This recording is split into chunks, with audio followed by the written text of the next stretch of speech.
Test. Step 1. Clean up the drain hole and surroundings.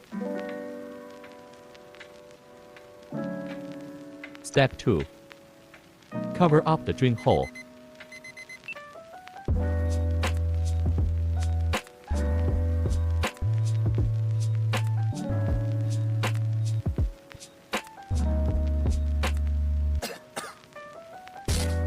Make it double layers to be extra safe. Step 3. Open the tap. Let water flood the toilet floor.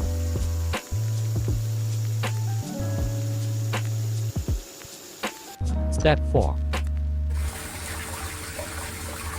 Add some color.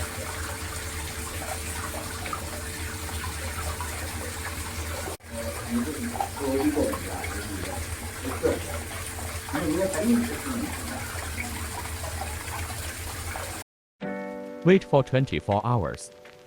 Check the ceiling of one floor below. If no purple spot to be found, the waterproofing work is said to be successful.